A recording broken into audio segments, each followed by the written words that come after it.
Bem, boa noite. Tá, perfeito.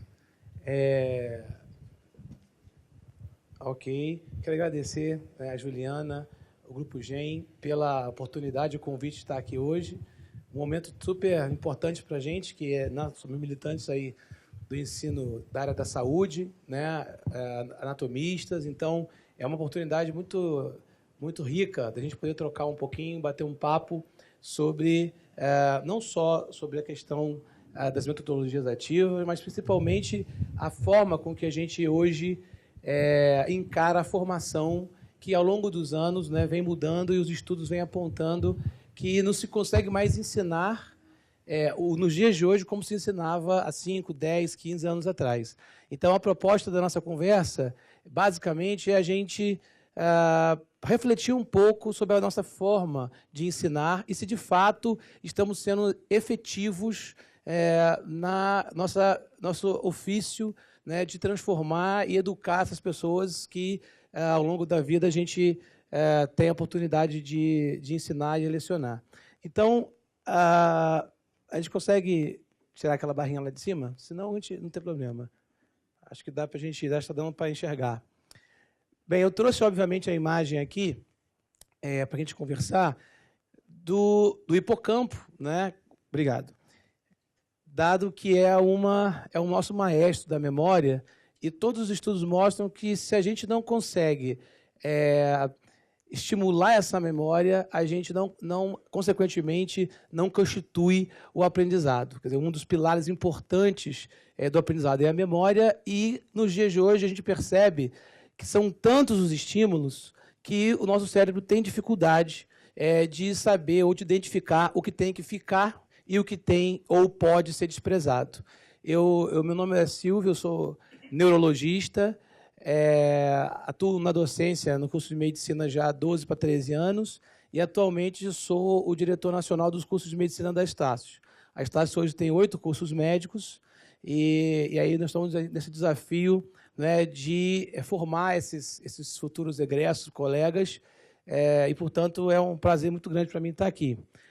Quando eu falo em relação à neurologia, é que hoje no consultório de neurologista é como se o mundo tivesse se dividido em 2 grandes grupos. A gente fala de brincadeira, né? Todo mundo acha que tem algum grau de transtorno na memória. Aí o paciente vai, por exemplo, com uma cefaleia, e você conversa com ele e pergunta no final: tem mais algum sintoma? Ah, tenho. Minha memória está péssima. Em geral, a gente poderia, talvez, então, de brincadeira, de forma caricata, dividir o mundo em 2 grandes grupos. Quem tem um pouco mais de idade acha que está começando com Alzheimer. Quem está mais novo acha que tem transtorno de hiperatividade, né? Déficit de atenção.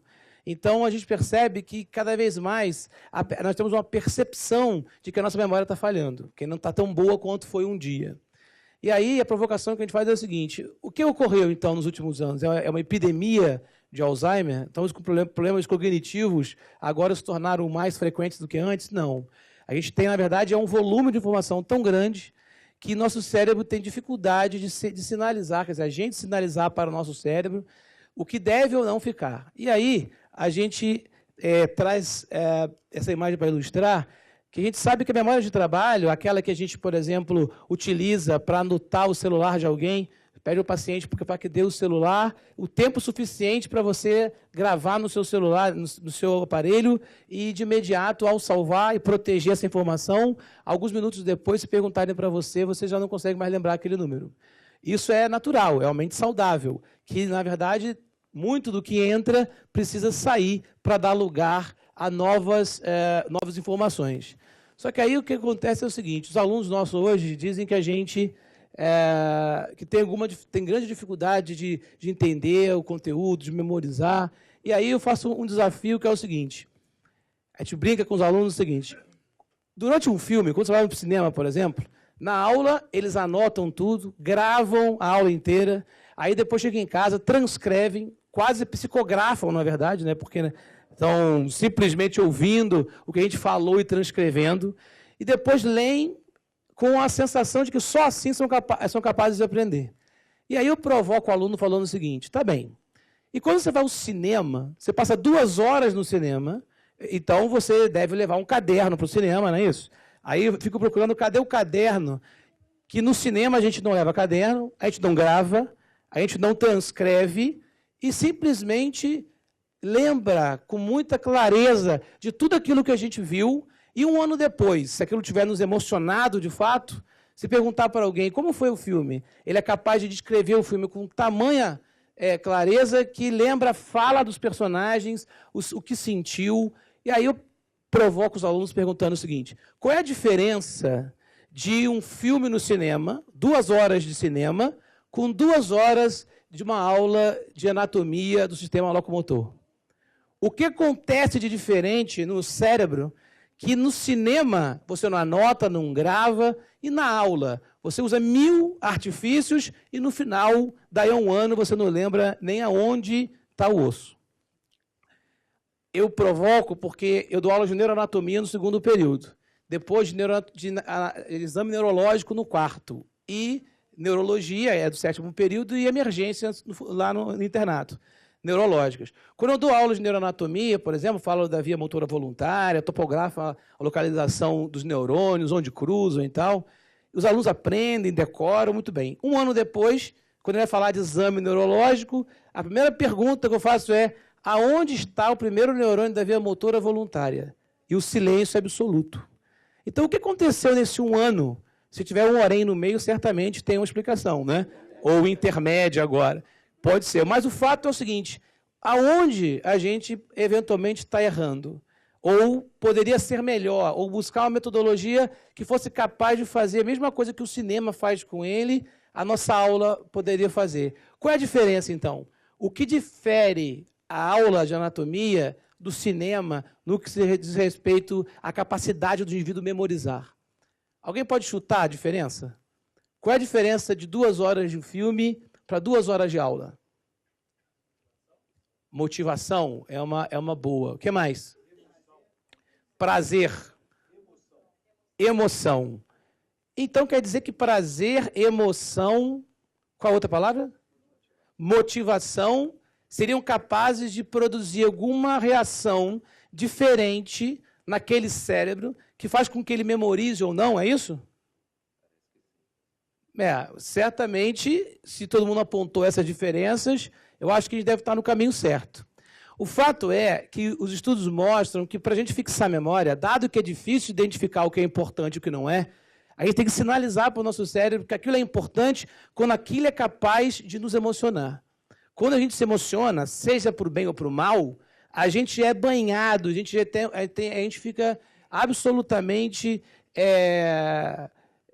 tomado de substâncias que ativam, reações químicas que ativam o hipocampo, a que, de fato, aquela informação ela fique fixada, tatuada na nossa memória de longo prazo. Então, é química, isso não é filosófico, isso, na verdade, é uma reação química e, portanto, quando eu digo que é tanto emoção boa quanto emoção ruim, a gente dá o exemplo do cinema, mas tem também exemplo, por exemplo, aqui, de um assalto.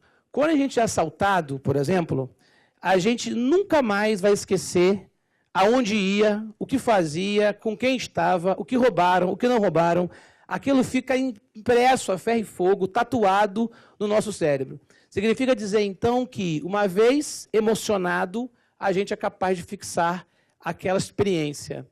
Em outras palavras, a gente deveria entender, portanto, ou na posição de aluno ou de docente, que essa relação de ensino-aprendizagem, ela depende necessariamente da emoção. É por isso que as metodologias ativas, elas são ferramentas tão poderosas, porque elas nos colocam cognitivamente ativos. Se a gente não tem uma atividade metabólica cognitiva ativa, a gente não consegue acionar os mecanismos da aprendizagem, porque a gente não consegue efetivamente levar a memória de curto prazo para uma memória de longo prazo que possa ser evocada em situações futuras. Agora, a mais poderosa de todas elas é quando a gente faz aquele esse que a gente verbaliza é a chamada aprendizagem significativa, quando aquilo faz sentido para você. Então, qualquer tipo de desejo da gente ensinar ou aprender envolve contextualizar e se emocionar. Então, a questão do cinema é isso. Essa imagem é só para a gente vislumbrar que a gente fica encharcado dessas substâncias diante de uma situação que muito nos emociona. E aí, tem como rodar um pouquinho para baixo?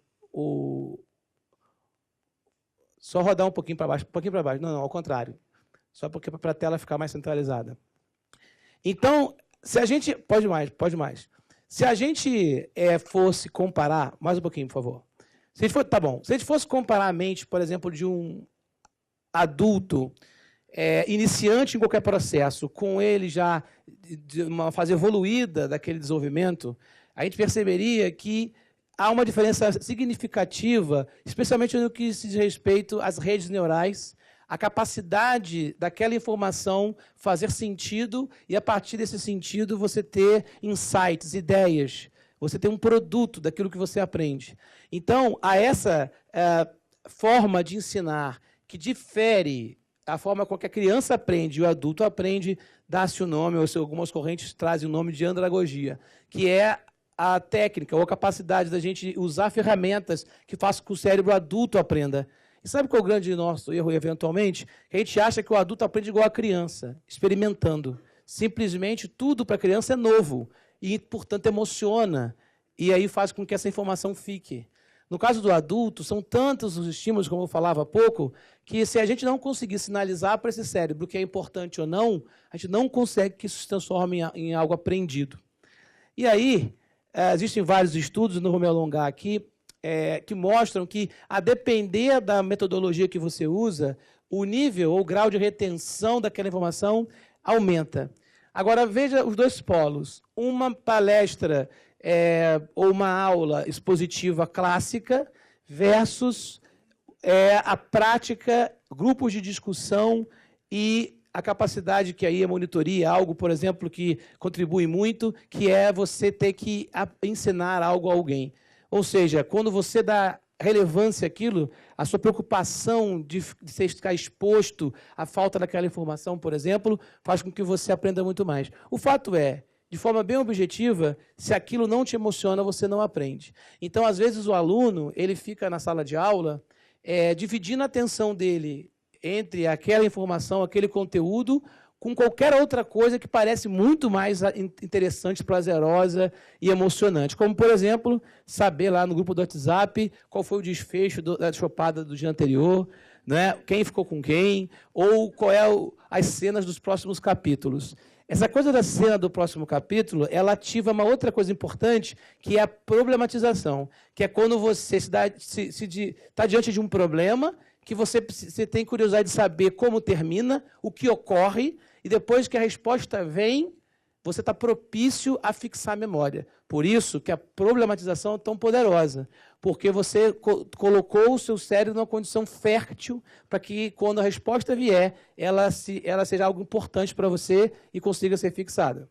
Então, tantas outras variações dessa mesma ideia, tem como, por exemplo, com a pirâmide de Miller, onde você tem o knowledge, você estuda, você lê, mas você precisa entender como você usa isso. Você demonstra, você se depara com as suas próprias dificuldades, e aí sim você entende aonde estão suas lacunas, o que te coloca numa posição cognitivamente ativa, e a partir daí você consegue cumprir ou ocupar suas lacunas até que você consiga fazer de forma qualificada aquela determinada atividade. Então, reforçando um pouquinho do que eu estava falando para vocês, e aí eu acho que eu vou ficar de pé pelo seguinte, porque alguns colegas estão com dificuldade de enxergar, então acho que melhor de pé a gente se vê mais, se vê melhor. Então, todos os estudos mostram que a memória é indispensável para o aprendizado. Isso é algo sabido. E aí, se a gente for pensar nas etapas da memória, primeiro a gente tem uma fase de aquisição, que é um pouco do que a gente faz quando lê ou quando ouve uma aula. A gente, então, depois precisa armazenar essa memória, essa informação, para, então, conseguir evocá-la. O armazenamento, sim, depende da liberação dessas substâncias, em especial a noradrenalina, a serotonina. É por isso que é tão comum um paciente depressivo ter grande dificuldade de aprender novas informações. Quando a gente trata a depressão, muitas vezes o paciente que se queixa de dificuldade de aprendizagem fica sensivelmente mais capaz de aprender. O exemplo, eu acho que mais clássico da dificuldade de aprendizagem estar tão relacionada à memória é o Alzheimer, por exemplo. O paciente com Alzheimer, que a gente sabe que é uma doença neurodegenerativa, né, que vai atuar principalmente no hipocampo, mas secundariamente, porque inicialmente o dano são nos núcleos que produzem acetilcolina para o hipocampo. O que ocorre é que, uma vez que esse paciente começa a ter uma dificuldade de memória, uma dificuldade, uma alteração do seu hipocampo, consequentemente, ele tem a incapacidade de aprender coisas novas. Ele começa, inclusive, a evoluir com uma apraxia daquilo que ele já sabia, que é uma fase mais tardia da doença. Então, para a gente armazenar, a gente precisa necessariamente da nossa memória e estar diante dessas substâncias que permitem que a gente consiga memorizar. Não vou entrar no detalhe aqui, eu acho que não cabe a gente aprofundar nos tipos de memória, mas o mais importante é que, na memória declarativa, que é essa que a gente precisa para aprender, duas estruturas estão intimamente relacionadas. O hipocampo, que a gente falou há pouco aqui, e a amígdala. E aí é importante, olha que coisa interessante, a amígdala ela é a nossa central, a maestra de quê? De que tipo de sentimento? Qual é o tipo de sentimento ligado ao sistema límbico, mas a que a amígdala está relacionada? Medo, angústia, preocupação, sobressalto. A gente precisa memorizar tudo aquilo que nos dá medo, para que a gente se proteja, para que a gente evite novas experiências. Então, o que ocorre é que, quando a gente está, portanto, emocionado, tanto por bem, feliz, satisfeito porque algo aconteceu, a gente está apaixonado, a gente está com qualquer liberação de substâncias relacionadas a uma emoção boa, também, diante de situações difíceis, que a amígdala está especialmente ativada, a gente grava aquilo de uma forma muito intensa. E aí, de novo, quando o aluno está iniciando a neuroanatomia, eu sempre brinco que essa amígdala não é a faríngea, a tonsilila faríngea, porque eu tenho medo dele achar, você está vendo? Sabia, eu tirei a amígdala, agora a memória está ruim. Então, a gente brinca assim, porque é a primeira vez que ele está vendo essa amígdala aqui, ele pode ficar meio tenso, achando que eu tirei a amígdala, e realmente eu sabia, falei com minha mãe, vai dar problema, né?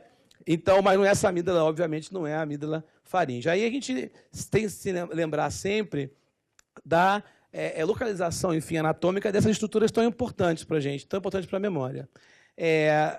Quando a gente fala do funcionamento do hipocampo, né, e atividade neurofisiológica que vai resultar na consolidação da memória, o que a gente pode, também não vou entrar no detalhe aqui agora da circuitaria, mas o mais importante que eu queria trazer aqui para destacar é que não é só a emoção que é capaz de nos fazer registrar, buscar fixar essa memória. É lógico que outras ferramentas não tão poderosas, como a repetição, por exemplo, e outras, são capazes, sim, de ir imprimindo ali aquele conhecimento.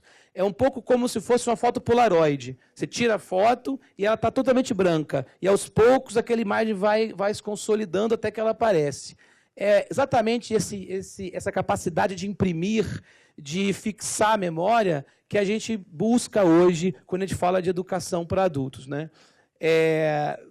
Obviamente, estamos falando aqui dessa capacidade de reentrância da informação, especialmente potencializada pelo sistema límbico, pelas emoções, e aí a gente chega à seguinte conclusão.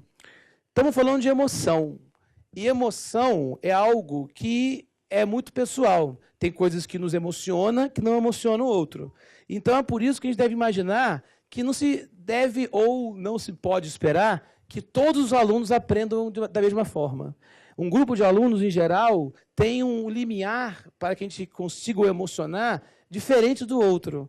Tem um aluno que simplesmente, se colocado em situação de estresse para apresentar um caso clínico ou num TBL para discutir com os colegas, isso pode gerar, inclusive, se a gente não tiver um olhar muito cuidadoso, uma liberação tão excessiva como dessas substâncias, como a beta-endorfina, que, inclusive, podem dar um branco ou dificultar o aprendizado desse aluno. Então, deve ser algo em que, assim como no cinema, a gente está cognitivamente ativo, mas absolutamente à vontade.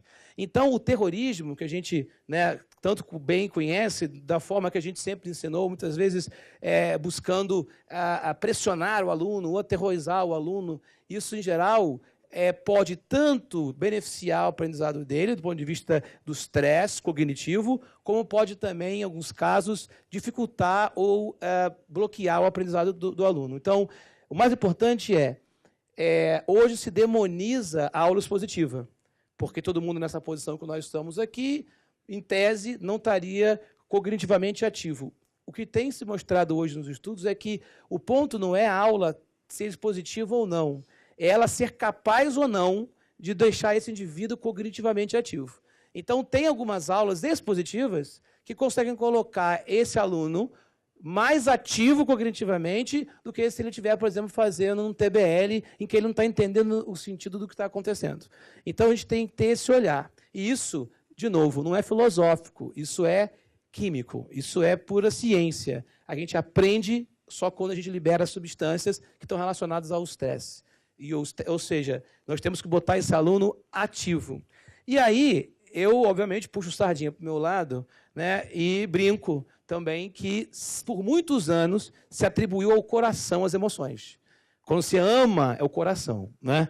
Quando você está angustiado, você perdeu a namorada, o marido, é o coração. Então, eu acho assim, eu gostaria de dizer que a gente está sendo ignorante se a gente continuar atribuindo ao coração as emoções.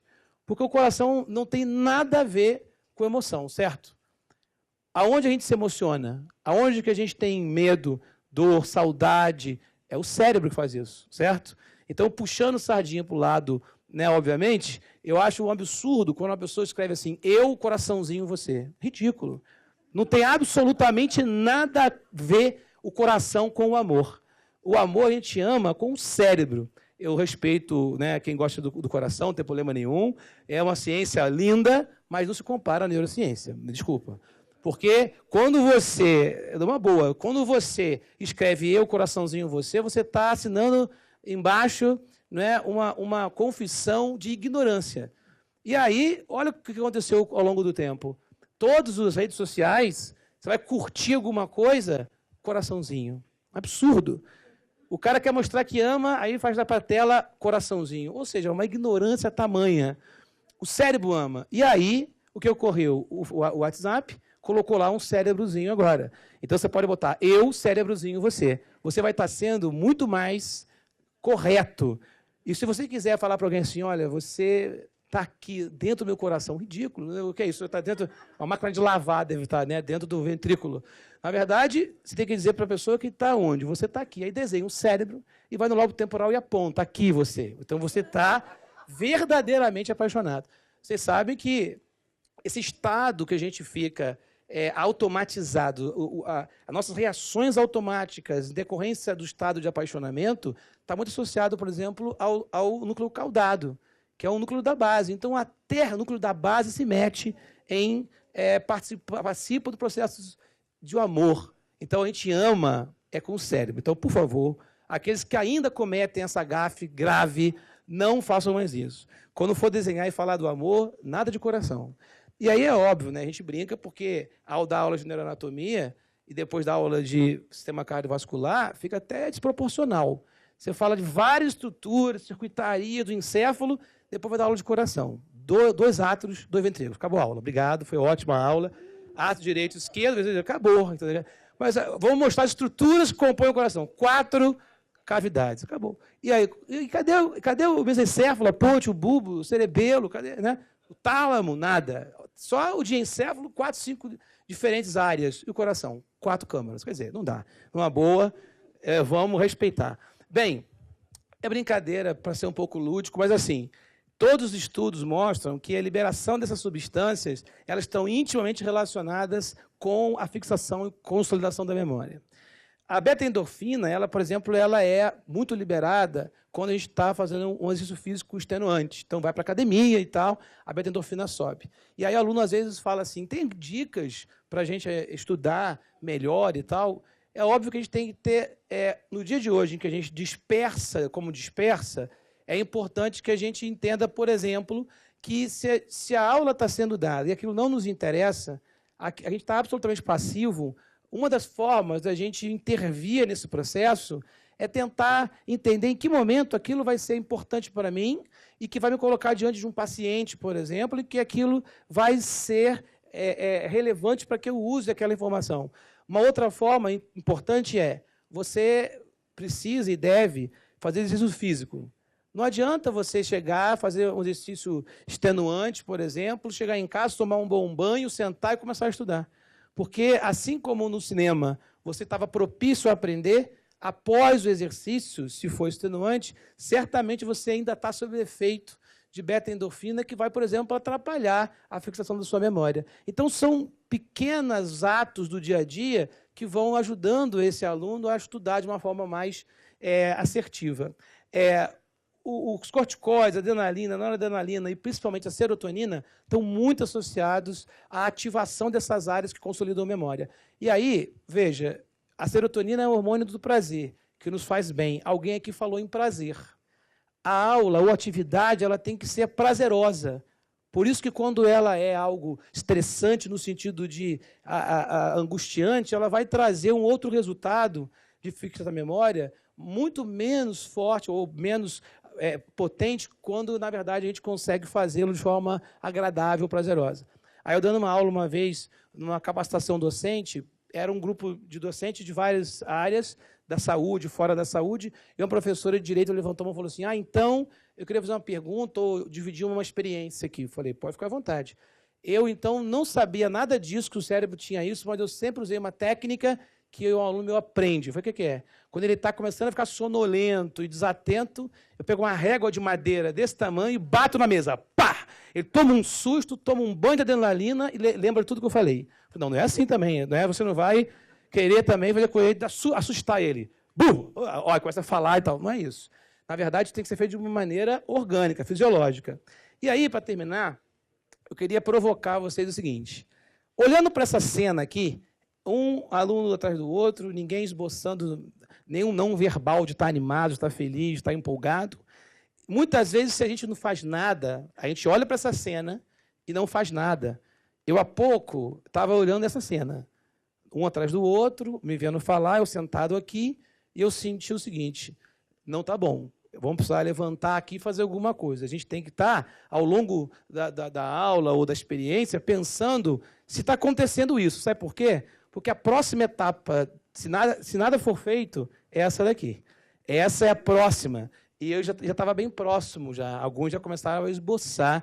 Agora, não fiquem preocupados se alguém bocejar na minha frente, não é nenhum, vamos dizer assim, nada feio, porque aí eu já respeito o cérebro, porque ele é mimético, ele gosta de mimetizar. Quando alguém boceja, a gente tem vontade de bocejar. Então, não vou achar que é uma falta de educação comigo. Pode bocejar sem problema nenhum. Né? A gente tem que respeitar o cérebro do outro. Se nada se fizer, evolui mais. E aí a coisa começa a piorar.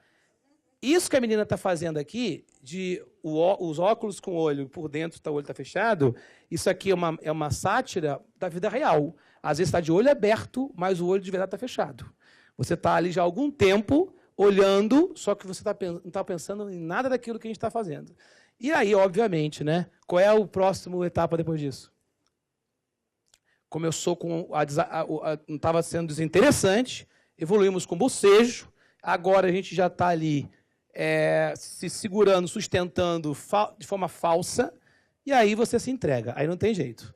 E aí, eu acho que ninguém nunca passou por isso na sala de aula, né? Ninguém aqui, docentes, jamais passou por isso, porque tem uma aula muito, né, estimulante. E aí, o que acontece? O que isso tem a ver com aquele cérebro cognitivamente ativo, liberando aquelas substâncias? Ele está na contramão total daquele processo. Então, aí a brincadeira é que o aprendizado, lembra o professor Raimundo. Então, o ponto é, a gente precisa interferir nesse processo, tanto quanto quem está aprendendo, como quem está ensinando. Se eu estou aprendendo, mas eu estou sentindo que aquilo está absolutamente desinteressante, eu tenho que me reposicionar frente àquele aprendizado. E nós, professores, precisamos ser capazes de produzir no outro a liberação dessas substâncias tão importantes para a fixação da memória. Senão nós vamos estar sendo absolutamente inúteis na vida daquele aluno, porque nós não estaremos sendo capazes de produzir nele qualquer tipo de aprendizado. Bem, Hoje a gente tem um grande rival, ao mesmo tempo um grande parceiro, que são os celulares na sala de aula, não é isso? Aqui eu até achei interessante essa imagem, porque tem desde os celulares mais modernos até um BlackBerry, alguma coisa assim. Aqui é uma coisa assim bem old school, né? Bem interessante. O fato é o seguinte, a professora está lá com toda a turma, toda no celular, e aí se perguntasse assim, olha, quem daí usa o celular na aula? A resposta seria assim, ó. Olha lá, e todo mundo levantando a mão. Não há um aluno hoje na sala de aula que você não veja eventualmente mexendo no celular. Só que aí uma vez um professor, eu vi uma cena muito legal, um professor numa palestra que lá no comecinho, quando ainda não era tão comum o WhatsApp, nem nada disso, já muita gente começando a usar celular na sala, ele entrou, gente, aí, vamos começar a aula? Todo mundo com o celular já está desligado, já? Aí todo mundo, não, peraí, tal, desligou. Aí ele, por quê? Eu não mandei desligar. Eu perguntei se já estava desligado, mas vamos todo mundo ligar, porque a gente vai usar o celular na aula. E aí, naquele dia, pela primeira vez, ele falou, vamos baixar o Kahoot, por exemplo, e aí dividiu a turma em grupos e fez um TBL. Então, o celular, ele é nosso parceiro. Ele não pode ser um inimigo. Porque se ele for inimigo, certamente você vai perder. Porque é óbvio que tem algo ali muito mais interessante do que você está querendo falar. E aí o que está produzindo essas substâncias e fazendo sentido para ele é o que ele leu lá, e não o que você tentou ensinar. Bem, e aí o que fazer? O João vai certamente mergulhar nas metodologias ativas com vocês, eu não vou entrar nesse detalhe, só lembrando que a gente hoje sabe que a forma de ensinar do passado era uma forma centrada no professor.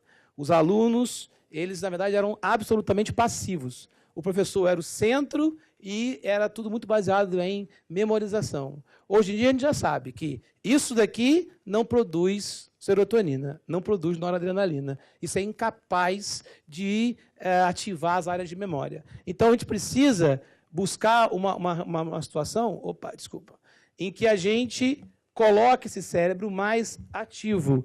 E aí, eu vou passar um pouquinho mais rápido aqui, dado que esses exemplos serão explicitados pelo João já. Então, todos os estudos vêm mostrando a relevância de se produzir emoção.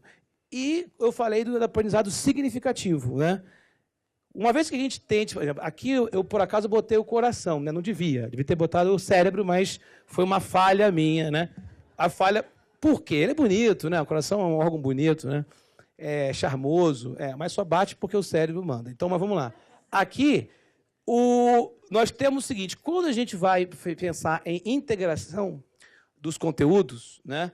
É sempre muito mais fácil que um aluno consiga ver sentido naquilo que está falando, se quando você está ensinando, por exemplo, a anatomia, a morfologia externa ou interna do coração, você esteja integrando a anatomia aos aspectos morfológicos da histologia, da fisiologia, histoêmbrio, a bioquímica, a genética, que é chamada integração horizontal. As disciplinas todas em prol daquela mesma formação ou aprendizado, o que dá significado. Só que quando a gente faz uma integração vertical, a exemplo de quando você começa a ensinar anatomia, do sistema locomotor, a osteologia, e já desde então integra isso com um caso real, um caso clínico ortopédico, mostrando o desfecho cirúrgico, isso faz com que nosso cérebro libere aquelas substâncias, ou seja, veja significado naquilo. Então, quando a gente ensina de forma segmentada, fragmentada, cada vez mais será difícil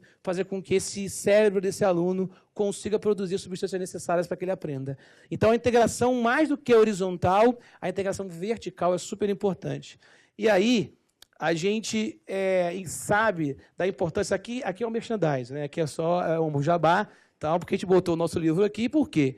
Porque porque a gente, falando em provocação, em problematização, a gente precisa, ao ensinar anatomia, botar contexto. Então, óbvio, todo mundo hoje sabe como que o caso clínico, o relato de caso, isso estimula. Mas estimula por quê? Porque dá significado.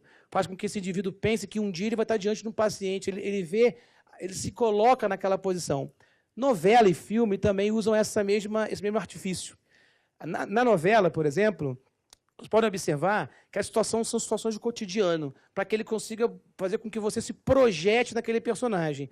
Quando você se projeta no personagem, o seu cérebro, de forma inconsciente, imagina que isso pode acontecer com você. E aí você se coloca ativo. E aí tudo que eles querem transmitir de informação, eles conseguem. É como se ele abrisse um portal e colocasse aquilo dentro da nossa cabeça. Isso é neuromarketing. A gente, muitas vezes, consome determinado produto que a gente nunca imaginou que precisasse. Mas por quê? Porque a forma com que ele foi vendido faz com que você ganhe significado aquilo para você e você entenda que precisa daquilo. Então, até no neuromarketing, essa questão da ativação dessas áreas tem sido muito explorada, né? E por que se o neuromarketing usa e a indústria do cinema usa, por que nós, professores, não podemos nos apropriar dessas metodologias também e usar isso em sala de aula para a gente conseguir um resultado maior? Bem, e aí a gente, obviamente, vai sempre precisar das formas clássicas que a gente usa para o ensino, como, por exemplo, o contato com a peça ou formolizada, ou plastinada, ou glicerinada, ou seja, a peça anatômica. E por que ela ajuda tanto? Por que quando a gente substitui pela peça sintética, não tem o mesmo efeito? Porque, botando a mão numa peça humana, isso é muito mais emocionante do que um pedaço de plástico. Então, tudo que vocês pensarem de metodologia que otimiza o aprendizado, vai tudo cair no mesmo funil, emoção. Então, quando você pega um cadáver, ou está diante de um cadáver, hoje se discute muito o seguinte: qual é a importância da dissecção, por exemplo, na formação do aluno?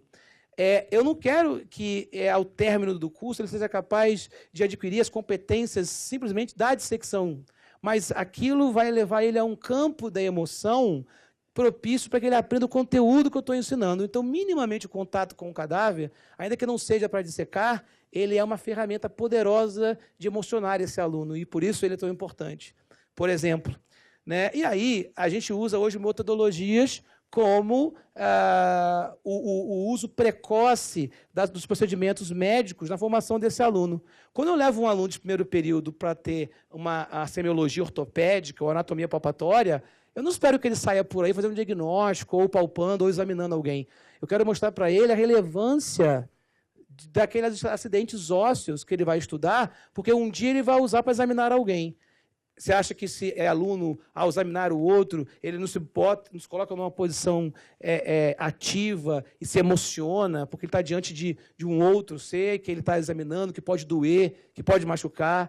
Isso tudo é estratégia de ensino-aprendizagem.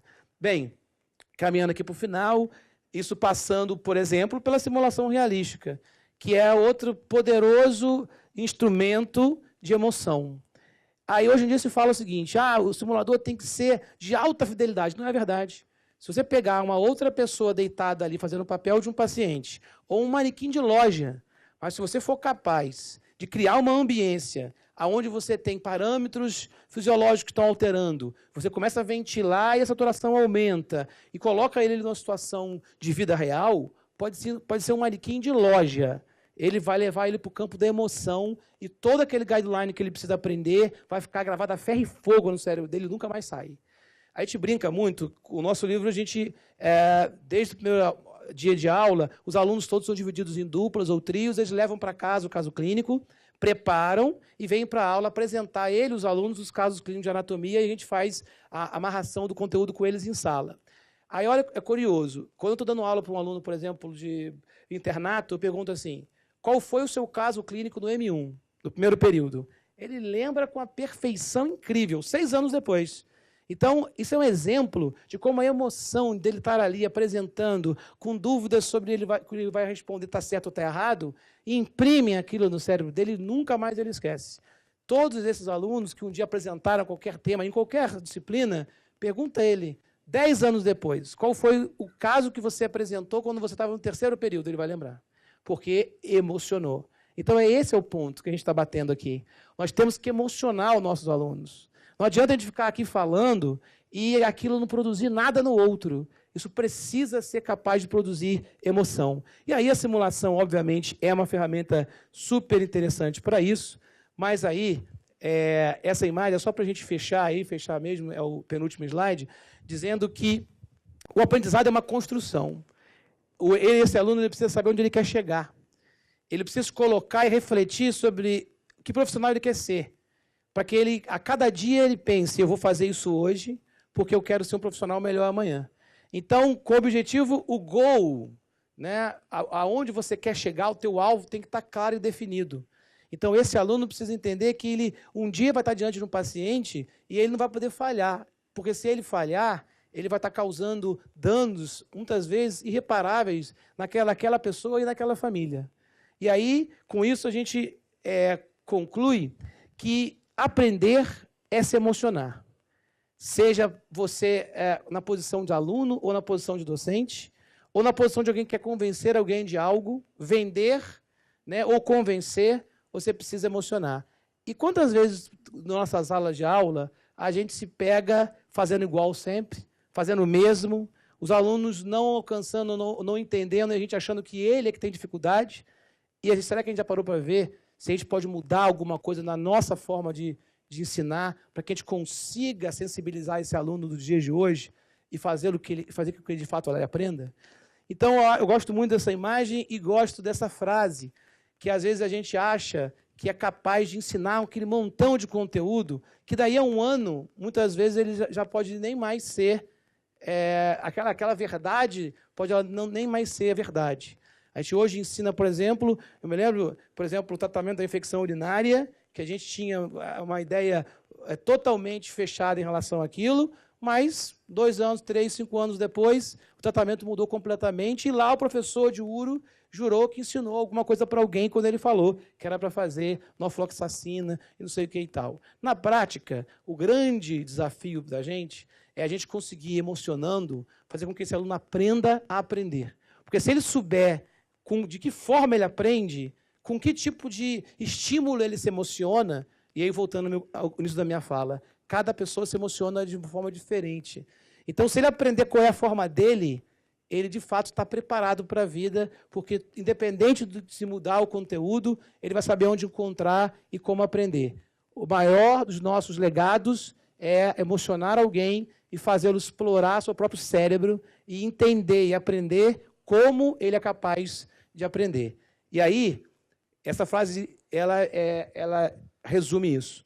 Quando achamos que sabemos todas as respostas, ou seja, a gente jura que assistiu a aula, que formou e sabe tudo, a vida vem e muda as perguntas. E aí? Aí é uma nova etapa que se inicia. Bem, eu queria terminar com o hipocampo aqui novamente na tela, né? Não com o coração, obviamente, mas com o hipocampo, do lado aqui do hippocampus, que é o cavalo marinho, que ganhou esse nome da mitologia, não é? E aí o hipocampo, por se assemelhar muito com ele, levou esse mesmo nome. Eu quero concluir, então, agradecendo mais uma vez a oportunidade de estar aqui e dizer a vocês o seguinte: se alguma coisa ficou da minha conversa, vai ser maravilhoso, porque estamos diante aqui de docentes, professores e alunos de anatomia, que nós temos que ser capazes de emocionar. E aí a forma é a que a gente achar. O João vai dar vários exemplos aqui, mas a gente vai desdobrar desses tantos outros, porque a gente tem que estar cada dia inspirado para inspirar o outro. Então, eu quero dizer a vocês que aprender é se emocionar. Obrigado.